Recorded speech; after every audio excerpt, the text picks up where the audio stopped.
Hello FACEIT fans, it was the final week of EMEA round robin, which means our top 8 should have been determined. It wasn't quite because of a complicated tiebreaker situation that we'll get to later, but it does mean most of the top 8 is decided, so we can look through the final run of games, the final qualification stakes, figure out what teams are in that bracket, have a bit of a look at the bracket, and solve that complicated tiebreaker situation.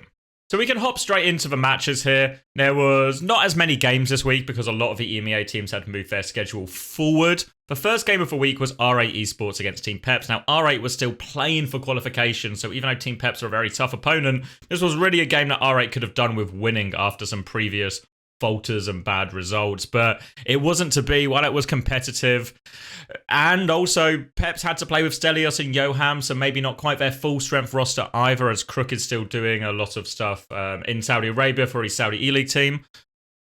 It wasn't to be for R8 Esports though. Zodial went 50-6 on Hollywood, a really standout performance there, and it helped Peps in this victory, which also helped Peps climb their way up some of the rankings in that battle for seeding up at the top 2.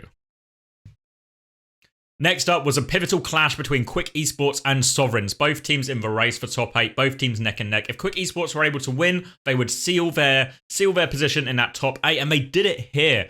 I think once we've had the sort of post-Dallas meta where Malga has come in more and more, it's a hero that really suits Quick Esports, both in terms of suiting Crocs, their tank player, and also their style as a team in terms of its aggression. We've also seen China, a player who's really only played Tracer for them historically and done very well, really been their carry in that sense, lean more onto Pharah, and he also did very well on Pharah as well. So huge numbers for him in this series, a very important win for Quick Esports to seal their spot in top 8, and for Sovereigns it left them desperate for a result against a tricky run-in that we'll look at later against Twisted Minds and against SSG. Then we got Metaboiz versus Meavedron with all the top 8 race going on. This one probably fell under the radar for a lot of people, but it was a very important game in terms of Metaboiz sealing their position outside the relegation zone from Masters, and they won it pretty comfortably. Fake Jake put up pretty big numbers in both of these games. He really has been the star player, I think, for Metaboiz when we've watched a few of their games in the past. Helps him over it here, and unfortunately very much does seal Meavedron's fate at the bottom of the table with a disqualified R, yeah. nu.age were another team who are locked in this race for top 8, and they had Ataraxia, which were not an easy team to beat at all, and they struggled here. In theory, on paper, you thought maybe nu.age playing more of the dive would actually match up quite nicely against Ataraxia and give them a chance to maybe cause an upset or even steal a map. It was so close in the race for top 8 that actually stealing a map would have been enough in a lot of situations, but they weren't able to do it here. I think on Hollywood especially, I really would have liked to see them lean into the dive more and really put Ataraxia under more pressure, but ultimately, they tried to play a lot of Amalga, and Gala just had a monster performance. Really looked like the star player here. We've seen it time and time again for Ataraxia. If you can't find a way to shut down Gala or take him out of a game, or at least just neutralize some of his impact, he will carry in these games for Ataraxia, and it's exactly what he did here. And nu.age end up in this tiebreaker situation as a result. Next, we had Team Peps take on Twisted Minds, two teams who had both definitely qualified for top 8, but an important game amongst the EMEA top 5 in terms of seeding and how the bracket will work out once we get to the playoff section. Now, there were some issues for both teams here. Peps were still without Crook, who is currently competing in Saudi E-League, and Twisted Minds were without Yubi, their main flex DPS player, their captain, their in-game leader, so really missing their front man here, Twisted Minds. And as a result, it was a massive dogfight on Samoa. I think Twisted Minds will really be pretty upset now they C9'd on Beach, otherwise they probably do win that map, and this series maybe looks a little bit different. I feel, as much as he had big shoes to fill, on Pharah, Lubda actually really looked for par. Really an absolute menace for Peps throughout, causing Yoham and Zodial all sorts of problems. Thought a very good performance for him considering the situation. But ultimately, once we got to Hollywood, and we saw, again, more of this amalgam era from both teams, it really felt like all of a sudden Yubi's absence started to become a problem. We saw Twisted Minds maybe not with that same killer edge they normally have when their main man is there. So as much as this is a good result for Peps, they finally get a win against one of these big 5 teams. It's certainly a win that comes with a lot of caveats, and I don't know if this is necessarily a true reflection of how these teams will match up when they're both at full strength, but a good series and worth a watch nonetheless. Then on to Celtas versus Quick Esports, another pivotal game in this top 8 race. Now, Quick had already sealed their position in that top 8, but this spot would mean they would be locked in for the 6th seed and a better spot in that bracket once the playoffs were all decided. And once we go to Nepal, we see a bit more of the same, where it was Amalgamira, and all of a sudden Quick Esports just looked like the better team on its composition. China doing a lot on Farah, Crocs really having a big tank gap over Skytor in terms of managing his health and winning those early trades. And Celtas looked a little bit at sea. They had some problems with the ults as well, and that really set them back massively in fights. But once we get to Hollywood, it still feels like Quick are performing better on the comp, but it's a lot more even. Celtas are finding very key wins at key times, and it forces it to an overtime round. And all of a sudden, Celtas put themselves in a great position to win overtime. Then out of nowhere, Keo finds himself in a 1v4 behind enemy lines, somehow slips away from the entire Celtas team, regroups with his team, so he's not only survived, he's pulled Celtas all out of position. Then Celtas try and do a difficult retake. They use both support ults for it. It goes horribly. So not only have they lost in this fight, they've actually just lost the overtime situation because they have no chance to win the next fight either. So a huge throw from Celtas, especially considering winning the series would have helped. But actually, with how tight this tiebreaker was, all they needed was a map. So not winning that Hollywood, absolutely devastating for Celtas, and we'll talk about the tiebreaker in more detail at the end, but they get dragged into this sort of three-way tiebreaker instead. But again, good news for Quick. Looking good on a comp that feels like it's going to be very important as we start playoffs next week. Then we get Supershy versus ROCstars. Now, the details haven't really pulled through for this game. I don't know if they actually played it. It was a real dead rubber game in terms of neither team could qualify for the top 8 and neither team could really get relegated either. So it was kind of just a game that you sometimes get at the end of a season where ultimately it doesn't matter. Then we get Sovereigns against Twisted Minds. Now, Sovereigns, in theory, came into this week in a pretty good position in the sense that they were in the race for top 8, but they had a bunch of games in hand. The problem is, those games in hand were against Twisted Minds and against SSG. Similar to nu.age, similar to Celtas, a map would have done it. A map could have shifted them out of that tiebreaker and got them automatic top 8, but it wasn't to be here. They were completely outclassed by Twisted Minds along the way. They did a dive mirror on Oasis City Centre, and it was a complete blowout for Twisted Minds. The Malga mirror was much more competitive, but Quartz was ultimately able to clutch with a high noon in the last fight and get the 2-0 for Twisted Minds. And then once we went to Iconworld, it was just a stomp. Sovereigns looked all at sea. They tried Roadhog. It didn't work. They didn't have jumping. It wasn't possible. So they get full held on Iconworld, and Twisted Minds with a dominant win. Worth noting, obviously, UB returning to the roster for this one too. Then we get the first of 2 ENCE games that were left for them at the end of the season, and they're both pretty straightforward ones for ENCE. They're really dominant here. Kev wasn't available for these games, so Mirror filled in, but it really didn't change the result all that much. Maybe a bit closer than it would have been, but ENCE still out on top and make a pretty good case for their seeding and how high they can finish. Ultimately, they lost out to Ataraxia on head-to-head despite winning their games this week, but a straightforward one for ENCE, not too much to talk about. Then we get Sovereigns versus SSG, and this is where it gets a little bit messy, because again, Sovereigns, remember, all they needed was a map, and SSG don't give up maps easy, but there's always a chance, right? Always a chance, but Sovereigns actually forfeited this match.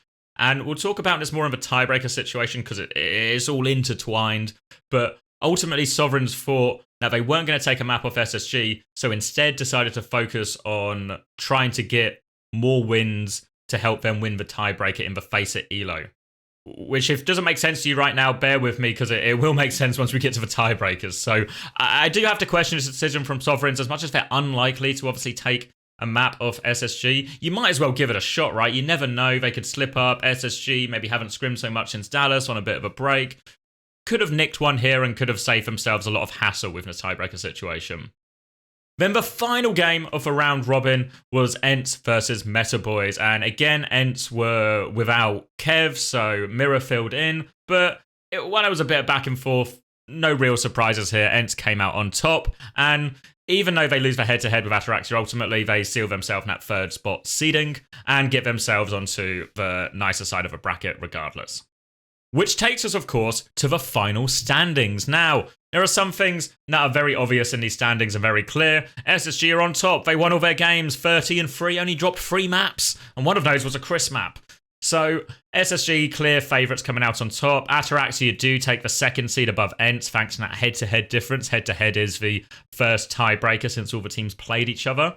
And then we also see that Peps have actually jumped up seeding above Twisted Minds thanks to their win. Again, that head-to-head difference coming in handy. Obviously, 4th will still play 5th in the bracket, but what this means is Peps now get map pick advantage in that series, whereas previously they wouldn't have got it. So actually, a very important win for Peps at the end there. We also see Quick Esports, who we talked about, who have sealed that 6th place spot. Pretty happy with that for them, and certainly seems like a good meta. And then we get to this messy situation, where you can see nu.age, Celtas, Soveregins, and R8 are all on 7 and 8 in terms of maps win, maps lost. And in terms of map difference, they're all on -2 as well. So head-to-head is the normal tiebreaker, which works very nicely when there's just 2 teams, because all the teams have played each other in the round robin. So there's always a clear winner-loser in these situations. Now, when there's multiple teams, it gets a little bit more complicated, because you can use the head-to-head again. And out of all these teams, R8 Esports actually lost to everyone. So R8 were the first ones eliminated here because they just lose out of head-to-head, so they don't get involved in the tiebreaker. But we're still left with a 3-team tiebreaker. And the way the head-to-head works is there was a bit of trading, so everyone was 1-1 out of these 3 teams, which means we're still tied. Then map difference, still tied. So there had to be a new system in place. So we need to talk about this tiebreak system, and I think the admins got this one wrong. I do want to precurse this with actually all the admins in terms of helping me get into lobbies and responding to my queries and questions about the tournament have all been super helpful. Insane response time. The number of times they've been able to clutch getting me into a lobby, unbelievable. Their response time's so good. They're always very efficient and very helpful. And when I talk to a lot of the players and the teams competing in these tournaments, they all have similar positives to say about the FACEIT admins. So this is not a flame of the admins in terms of their work ethic or their ability, but this decision, I do think, doesn't really make a lot of sense. So the system that they use to separate the 3 teams is they would use FACEIT Elo. So you get FACEIT Elo from winning games, you get it from playing in lots of weekly and more regular tournaments. And what they were going to do is take the average Elo from all of these teams and then use that to tier rank them. Then the first team out of that tier rank would go straight through into the 7th spot. Automatic qualification into 7th. That's a 7 if you can believe it. Into 7th. And then the remaining 2 teams would go into just like a best of 5 playoff, or a play-ins is a better word for it. So there was obviously a lot of questions about FACEIT Elo. How do you count it, right? Lots of these rosters are quite big. They have multiple players. They have coaches. Some of them have people who are coaches, but they're in a player spot in case of emergencies, and as such have a very low Elo. So all sorts of shenanigans started taking place. Suddenly these teams are now worried about, like, who has good FACEIT Elo? Do we need to start entering all of these random tournaments to try and boost our Elo, try and stomp some diamonds for an extra couple of points? And for a lot of these teams, that's what they've spent most of this last week doing. Not scrimming, not practicing as they normally would, but focusing on their FACEIT Elo. So they're entering all these tournaments that typically you wouldn't see sort of OWCS teams enter, having to stomp a lot of teams. And also you then get all these weird sort of Game of Thrones-esque things going on where people are making decisions where, like, oh, if we move Shax to coach, he's got quite a low FACEIT Elo. So if we move Shax to coach, we artificially boost our number up a little bit. And people were cutting players from the roster who were dragging the Elo down, doing all these things, because getting into this top 8 is so important, especially with 5 spots at the Esports World Cup available in EMEA. It's really doable to get to the Esports World Cup if you can get into this top 8. So it was really life or death for all these teams, and it led to all these shenanigans. There's also another level of complication here where they were all entering the same tournaments. So all of a sudden, these normal, quite low caliber WASB cups suddenly were filled with 3 OWCS teams and had these super high stakes matches in it. You could also do weird things where, let's say, you found yourself 2 maps down against one of the other OWCS teams you're battling out for top 8 with. If you find yourself 2 maps down, you forfeit, you deny the Elo gain. So you can really manipulate the Elo, and all of the teams were trying to figure out the best way to game the system, to do this, to do that, to find the best combination of their roster. There were versions where if they cut a lot of their active roster, they could actually get into the top 8. Their roster would then be kind of screwed for actually playing in the top 8, but they could get there at least. Ultimately, how this resolved itself, while there was a lot of theories and a lot of sort of threats and possibilities in terms of teams making very sort of like tactical decisions in terms of which players to be on the roster, which players to cut, which players to move to coach or anything like that. Ultimately, what did happen is nu.age were top of the ELO rankings and sealed for 7th spot. And while there was an option for Celtas and Sovereigns to do a little bit more manipulation of the system to try and boost their ELO or get above nu.age, both of them ultimately didn't play in the final tournament on Sunday and just accepted, we'll take the tiebreaker. We'll go head-to-head, Celtas v Sovereigns, best of 5, winner gets into the top 8, which I think ultimately is a reasonable decision by the teams. But I think I do have to point at the decision here and go, oh, actually, if it's this much of a tiebreaker, let's just do another round robin. And I know there's a possibility of infinite round robins happening if they go 1-1-1-1. But have them do best of 5, map difference can be the tiebreaker, all of this. And I think the way to solve this when it's so tight and so even and the stakes are so high is play more Overwatch. If you think about all the things I've just described to you in terms of how these teams were behaving, the practices they were trying to do, in terms of cutting players, manipulating the roster, stacking these lower tier tournaments, none of this has anything to do with actually being an Overwatch team and improving at Overwatch and competing at the highest level. It's all very much just gamesmanship and trying to play the system. So I think ultimately the FACEIT ELO system isn't really designed for this. It's not designed to be a tiebreaker in these major tournaments, and it doesn't really hold up to the scrutiny here when you see all the ways it can be manipulated. So I don't think this was a good system. I think ultimately, nu.age going through, I think they have played very well, but I much rather would have seen these teams just go into some kind of do-or-die tournament, play off for it, and earn their spot in a more straightforward way. Obviously, what this does mean, nu.age are in there, they do get that 7th spot, and Celtas and Sovereigns will be playing that an absolutely nail-biter of a play-in game later this week. We don't quite have the schedule yet, but stay tuned to my Twitch channel, to my YouTube. We'll have the VOD up here, and we'll try and cover it live as well, because that will be a high-stakes game. So, hopefully that all made sense. I understand that was a very messy situation, a very complicated, and hopefully I understand that FACEIT have already received feedback from the teams on the system and how it works and all the problems and exploits they were kind of able to find in the system. So hopefully that is changed for next time and we have a clearer way to differentiate teams. But with that all said and done, it means we do get our bracket. Now, it's not completely updated here. nu.age obviously do get that 7th spot, and as such, they will find themselves here.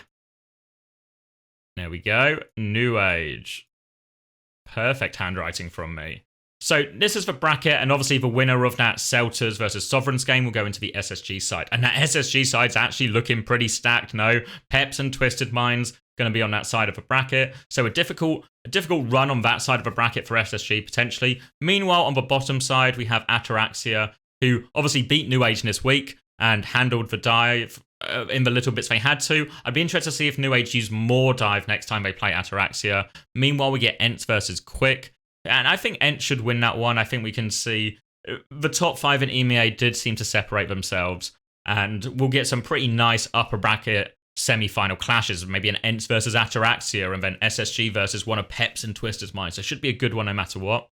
What's important to remember in this bracket as well is really, while there is money on the line, the Esports World Cup qualification is what it is all about. So there are 5 spots in EMEA thanks to ENCE and SSG taking 2 of those spots at the Dallas Major. But what that means is there's going to be, obviously the top 2 teams will get a spot. The team that lose the lower bracket final will get the spot. The team that lose the lower bracket semi-final will get a spot. And then one of the teams who lose in the quarterfinal, 5th/6th, will also get a spot. We don't know exactly how they're going to tie-break 5th and 6th. I'm hoping what happens is we get a playoff game essentially for it. You know, one do-or-die game to see who gets the Esports World Cup spot. But what it means for a lot of these teams is suddenly, to get to the Esports World Cup, you don't have to consider, can I beat SSG? Can I beat ENCE? Can I beat Twisted Minds? Don't worry about that. All you need to do is win a couple of games in the lower bracket, and you can find yourself a Esports World Cup. Can you get an upset against Peps or Twisted Minds? Really possible all of a sudden. So I think EMEA is going to be super exciting. There's loads to play for all of the teams. And I think NAT playoffs will kick off on Friday this week, which is the 14th of June. There's still to release the full schedule, so there's a bit more information to come.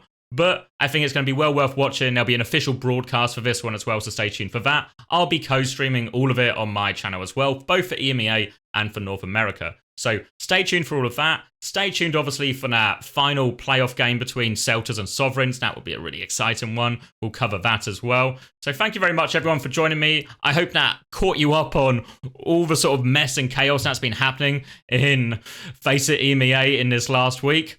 and I look forward to seeing you for playoffs.